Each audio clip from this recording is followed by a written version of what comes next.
स्वागत है आपका एक बार फिर पहला सौदा में 10 के दमदार शेयर हम आपको बताने वाले हैं। दिग्गज एनालिस्ट हमारे साथ जुड़ रहे हैं इस कार्यक्रम में और हम आपको बताएंगे अब जब बाजार पहले 45 मिनट का ट्रेड करके सेटल हो चुका है, आगे कौन सा ट्रेड आपको लेना चाहिए।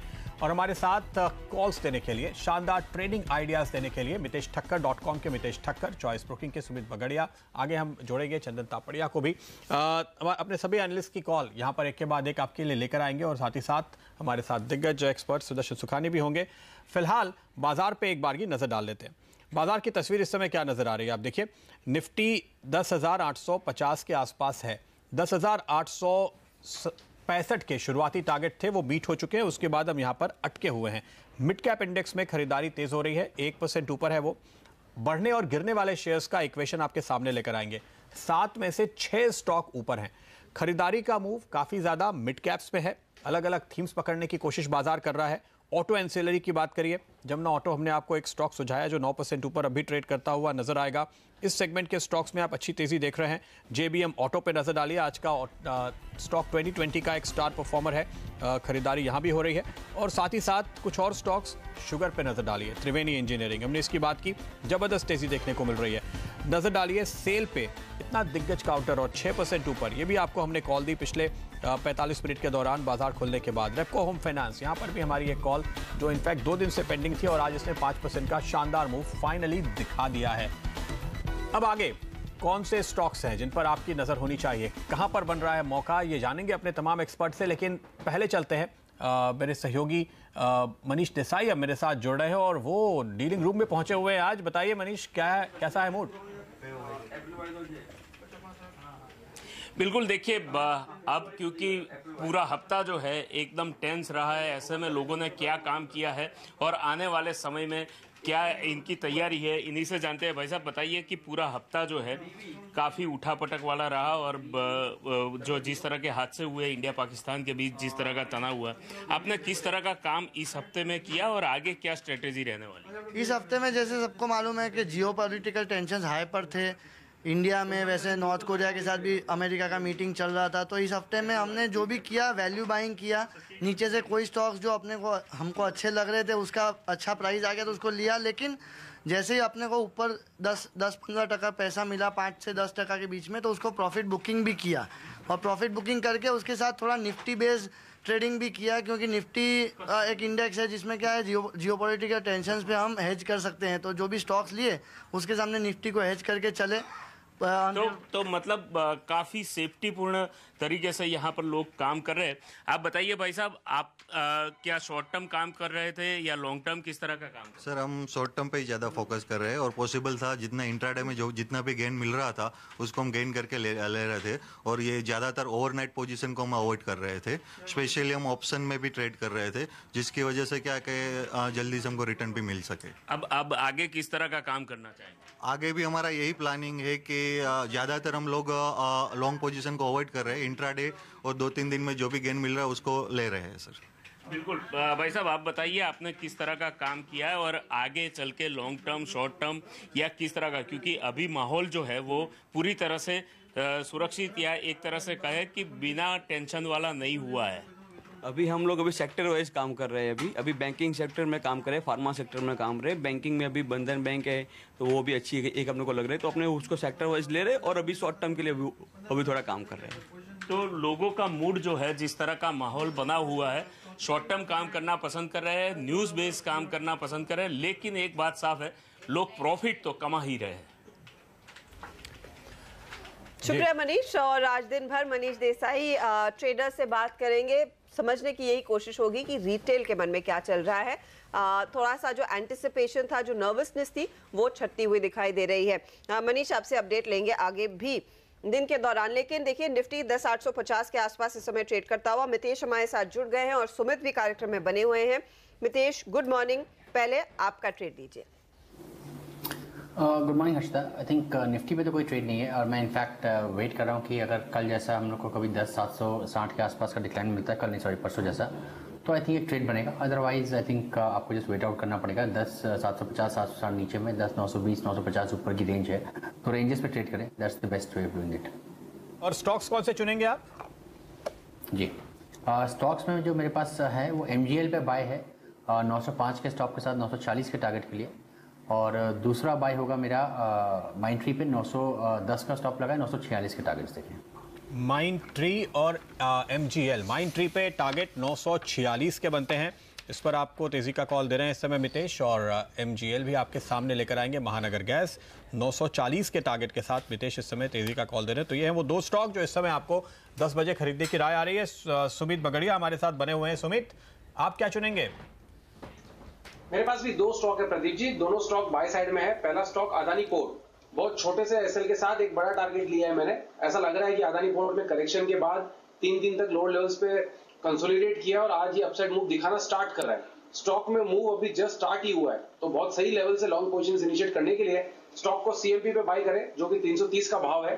325 का इसमें स्टॉप लॉस लगा है और स्टॉक यहां से जैसे ही थोड़ा सा अपमूव देना स्टार्ट होगा तो ये स्टॉक हमें यहां से ऊपर में 340 और फिर 350 रुपए तक का मूव दिखा सकता है। तो अदानी पोर्ट में सही बाय बन रहा है, इसको बाय कर लेना चाहिए। और दूसरा स्टॉक आईसीआईसीआई प्रू के अंदर भी एक तेजी का मूव मेंटेन है। स्टॉक यहां से और भी तेजी दिखा सकता है। 325 327 के आसपास स्टॉक अभी ट्रेड कर रहा है। स्टॉक को यहां पे बाय करें, 317 रुपए का नीचे में स्टॉप लॉस लगाएं और ऊपर में हमें 340 से 345 रुपए तक का मूव आईसीआईसीआई प्रू के अंदर देखने को मिल सकता है। तो दोनों ही स्टॉक के अंदर यहां से अच्छा मूव देखने को मिलना चाहिए, बाय कर सकते हैं अभी। तो तेजी वाले स्टॉक्स ये हैं आईसीआईसीआई प्रूडेंशियल 340 और उसके आगे 345 और अदानी पोर्ट में भी छोटा स्टॉप लॉस, लेकिन टारगेट देखिए 350 का अपर एंड पर इस समय सुमित दे रहे हैं। तो यहाँ पर अच्छा खासा मोमेंटम है। अच्छा मितेश, आपने तो कहा आप निफ्टी में कोई ट्रेड नहीं करेंगे, लेकिन बैंक निफ्टी पर नजर डालिए, यहाँ पर तेजी की पोजीशंस और जुड़ने लगी है। जब लास्ट हमने देखा था 200 पॉइंट की तेजी से संतुष्ट था, लेकिन अब लोग ज्यादा मांग रहे हैं। 234 235 तक के लेवल्स आ गए हैं और इसमें एक दो काउंटर्स है जिसमें पूरा जोश है, उस पर एक राय दीजिए। एक है इंडियन बैंक, सरकारी बैंक 226 पर वायदे में, ओपन इंटरेस्ट इसमें ठीक ठाक जुड़ चुका है और बैंक ऑफ बड़ौदा 3% ऊपर खुला। इंडियन बैंक में भी 3% की तेजी है, लेकिन इस समय हर टिक के साथ बैंक ऑफ बड़ौदा में और लोग तेजी जोड़ रहे हैं। इन दोनों पर बताइए क्या टारगेट्स रहेंगे और आप क्या तेजी में आएंगे? आई थिंक बैंक निफ्टी में चार्ट पैटर्न थोड़ा सा बेटर है और बैंक ऑफ बड़ौदा में भी आई थिंक मुझे लगता है कि बैंक ऑफ बड़ौदा में एक रिवर्सल बन रहा है, जो कि पहला टारगेट देता है 106.50 107 के आसपास का। हम लोग ज़्यादा दूर नहीं है वहाँ से, और वो हिट करने के बाद उसको अगर क्रॉस करता है तो चांसेस है कि 113-14 की तरफ ये स्टॉक बढ़ेगा। चार्ट पैटर्न अच्छा है, मुझे पसंद है। मुझे लगता है कि इवेंचुअली ये वो टारगेट सेट करेगा। इंडियन बैंक की अगर मैं बात करूँ तो यहाँ पर भी अगर आप देखेंगे एक अच्छा ब्रेकआउट है आज प्राइस एंड वॉल्यूम के साथ में, तो यहाँ पर एक इमीडिएट ट्रेड भी बनता है। 225 का स्टॉप लॉस लगा के लॉन्ग करें और पहला टारगेट जो इसमें होगा करीबन 242 के आसपास का। 242 के टारगेट के साथ इंडियन बैंक पे तेजी का कॉल, और इस स्टॉक पे हम लगातार आपको तेजी की सलाह दे रहे हैं। ध्यान रखिए फंडामेंटली सबसे अच्छा ये बैंक है और सरकारी बैंकों में सबसे अच्छे फाइनेंशियल्स का फायदा अब इसको मिल रहा है। दूसरे बैंक भले ही अटक रहे हो पर यहाँ तेजी है। कैनरा बैंक और बैंक ऑफ बड़ौदा दो और स्टॉक हैं जिन पर आज हमारे एक्सपर्ट्स ने तेजी की कॉल दी हुई है, तो इन सरकारी बैंकों पे आपकी नज़र ज़रूर होनी चाहिए। इसके अलावा देखते हैं और कौन से स्टॉक्स हैं जिन्होंने आज तेजी में भागीदारी करनी शुरू की है। IDFC फर्स्ट बैंक, वॉल्यूम 56%, यानी आधे दिन का वॉल्यूम हो चुका है अभी तक के शुरुआती ट्रेड के दौरान, और दिन के हाइस पर यह स्टॉक ट्रेड कर रहा है। ये भी स्टॉक मुझे ख्याल है इस हफ्ते की शुरुआत में लगातार रिकमेंडेशन आई है। अगर आपने ले रखा है हमारे साथ तो कम से कम 6-8-10% के रिटर्न पर आप बैठे होंगे। मितेश, इस स्टॉक पे ज़रा नज़र डालिए। सारे एक्सपर्ट जो हमारे साथ जुड़ रहे हैं वो कह रहे हैं थोड़ा लंबा नज़रिया लेकर चलिए। सिर्फ 2 नए लाइसेंस आए हैं, एक बंधन बैंक और एक IDFC फर्स्ट बैंक, और ये बहुत ही शानदार मौका है। इनका मर्जर का प्रोसेस पूरा हो चुका है, अभी अच्छी तेज़ी दिखाएगा। क्या लगता है आपको, क्या टारगेट्स देखेंगे इसमें? मुझे भी चार्ट पैटर्न काफ़ी पसंद है और जो इसके रिसेंट हाइज हैं 48.5, आई थिंक वो तो लग ही रहा है कि ये टेस्ट करेगा, परंतु उसको अगर क्रॉस करता है तो मुझे लगता है कि ये थोड़ा सा पोजिशनल बाय बनेगा और अगला जो टारगेट इसका बनेगा करीबन 53 के आसपास का बनेगा। तो और 10% की तेजी 48.5 का पहला टारगेट रख के चलें, परंतु इवेंचुअली उसके ऊपर और 10% की तेजी देखने को मिल सकती है। 48-50 पहले और फिर 10% का मतलब है कि 53-54 तक के लेवल दिखाई दे सकते हैं। 51 का तो वैसे आज का टारगेट दिया है अश्विनी ने मेरे ख्याल में। जी हाँ, तो यहाँ पर आप करीब करीब उसी टारगेट के आसपास, बल्कि उससे भी ऊपर जा सकते हैं, पर इसके पहले का एक पड़ाव 48-50 का है जो इस समय आपको सुझा रहे हैं इस समय मितेश, तो इस पर भी आपकी नज़र होनी चाहिए। बैंकिंग इन जनरल काफ़ी बेहतर दिख रहा है। बाय द वे IDFC भी चल रहा है। IDFC बैंक के साथ साथ वॉल्यूम यहाँ पर भी 25% से ऊपर हो चुके हैं। ये इस स्टॉक को लेकर के थोड़ा सा लोग परेशान हैं, इन्वेस्टर्स के बहुत सारे सवाल हमें आजकल आते हैं कि आईडीएफसी बैंक में तो कहानी साफ हो गई कि अब वहां पे आईडीएफसी में क्या हो रहा है, हाँ इसका क्या होगा और क्या करें, इसमें काफी लोग अटके हैं। मितेश, इसके लिए आप क्या कॉल देंगे? आईडीएफसी जो पेरेंट कंपनी है। देखिए यहाँ पर इतना कुछ पैटर्न में इतना मजा नहीं है, और जैसा कि आप बोल रहे हैं कि काफ़ी लोग अटके हुए हैं। एक ही चीज़ फायदेमंद है कि पिछली बार भी इसने 35 के आसपास लो बनाया था, इस बार भी 34.5 का क्लोजिंग लो बनाया है और रिवर्सल दे रहा है। मुझे लगता है कि 39.5 40 तक ये स्टॉक जा सकता है। उसके ऊपर जाने की फिलहाल मुझे एकदम से क्लैरिटी नहीं है, पर आई थिंक उन लेवल्स तक की तेजी इसमें देखने को मिल सकती है। क्या ये एक अच्छी स्ट्रैटेजी हो सकती है कि आप आईडीएफसी बेचकर आईडीएफसी बैंक में शिफ्ट हो जाएं?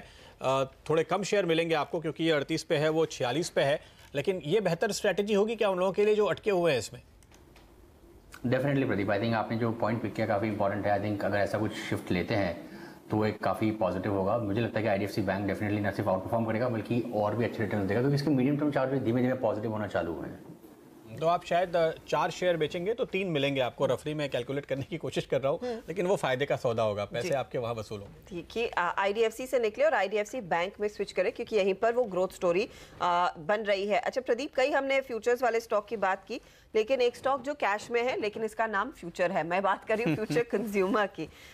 वॉल्यूम एक्शन अच्छा है, लगभग 1 घंटे के कारोबार में 5 लाख शेयरों का की पोजीशंस लोगों ने ले ली है और 4785 के आसपास है। कल आपको याद होगा फ्यूचर रिटेल में पूरा जोश था इस खबर पर कि 7-Eleven के साथ टाई अप हो चुका है, और आज देखिए वो रैली एक्सटेंड हो रही है फ्यूचर कंज्यूमर में, और इस पर एक फटाफट चेक लेंगे और फिर बात करेंगे बजाज ऑटो की बिक्री के आंकड़ों पर। Future consumer target stop loss सिर्फ यही बताइएगा सुमित।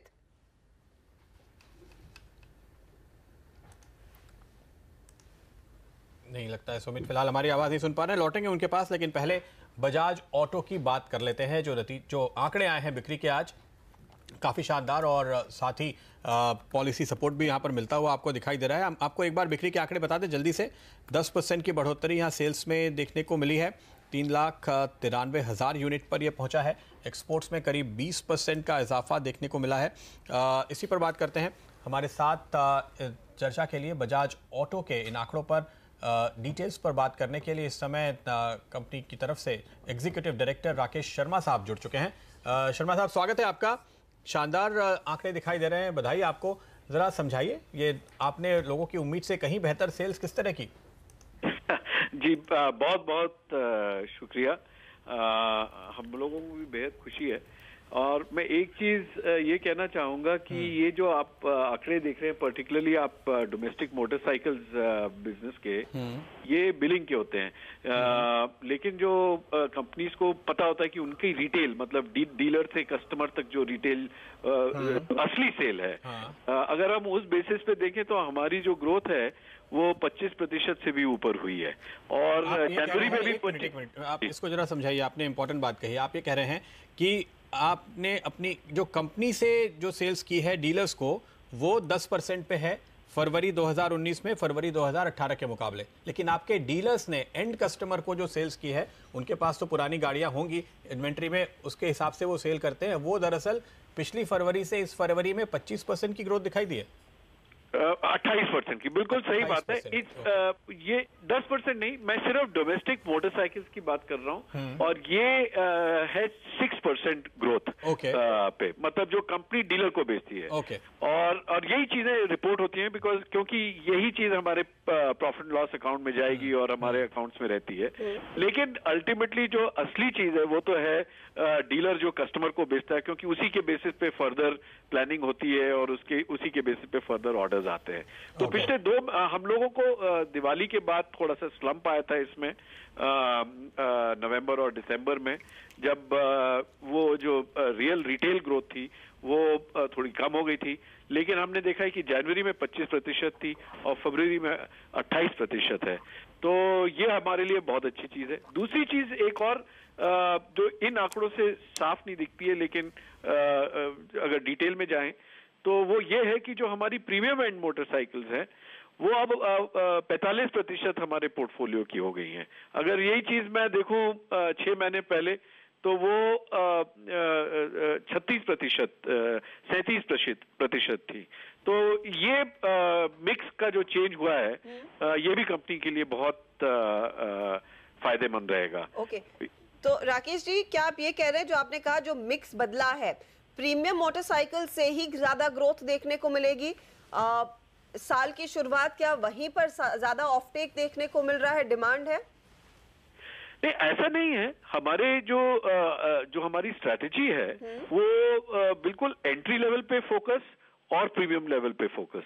हम लोगों ने जो बीच का सेगमेंट्स हैं उसमें अपना फोकस नहीं रखा है, क्योंकि हमें लगा कि या तो फिर एंट्री लेवल पे कस्टमर्स को बिल्कुल स्ट्रांगली, जो नए कस्टमर्स कंजम्पशन साइकिल में आ रहे हैं उनको अट्रैक्ट करना चाहिए, और जो कस्टमर्स 1, 2, 3 बार मोटरसाइकिल का एक्सपीरियंस कर चुके हैं और अब चाहते हैं कि उनको कोई बेहतर प्रोडक्ट मिले, उसको हम प्रीमियम मोटरसाइकिल्स के थ्रू हम लोग अटैक करें।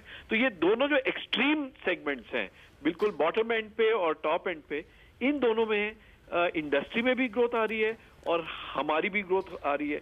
मुझे लगता है कि जो हमारा काम है वो इंडस्ट्री को भी ड्राइव कर रहा है इस चीज पे। ओके, मैं सर आपसे ये भी समझना चाहूंगी, क्योंकि इस महीने के आंकड़े बहुत बेहतर रहे हैं, बाजार की उम्मीद से काफी बेहतर रहे हैं।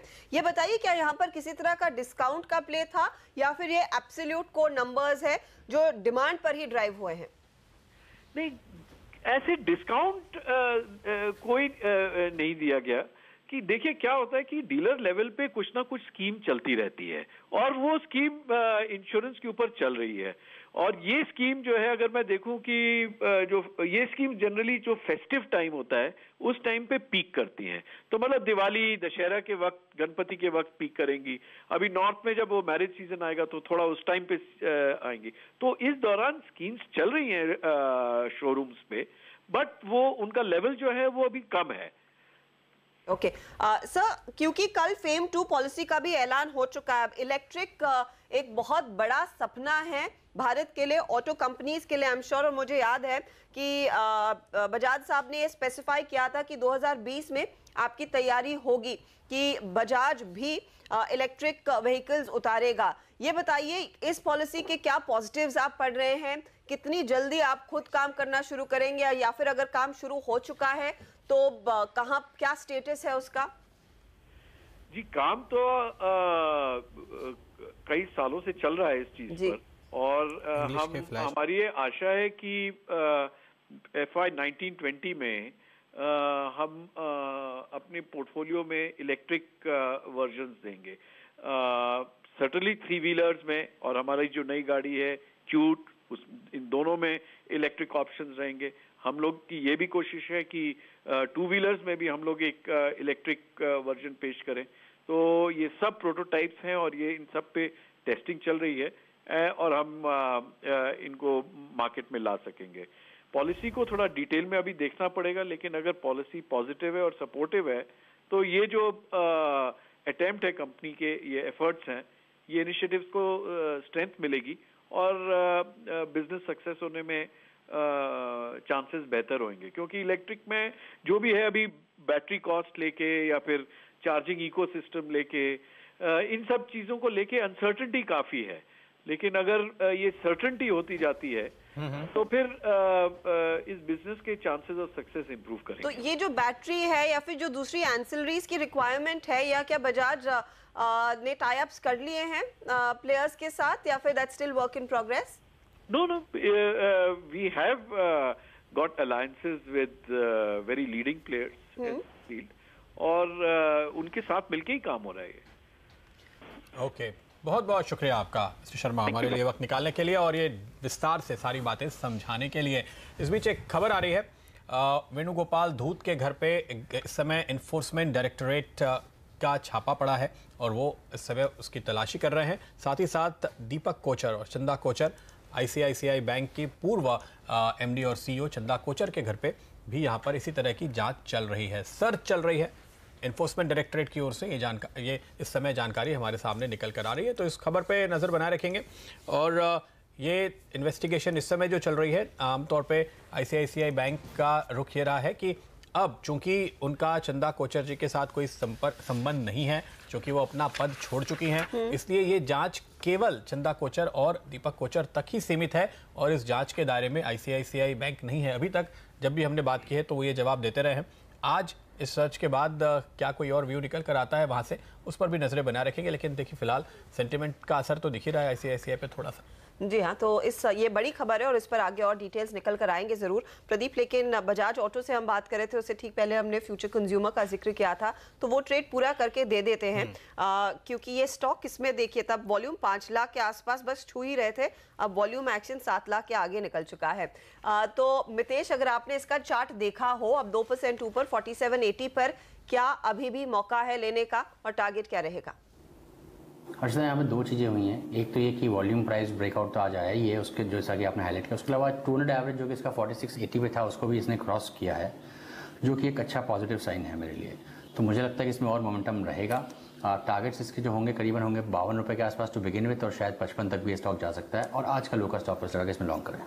ओके सुमित, जल्दी से नजर डालिए PNB पे, अभी तुरंत ट्रेड लेना चाहिए इस स्टॉक पे, जल्दी से बताइएगा, वक्त बहुत कम है।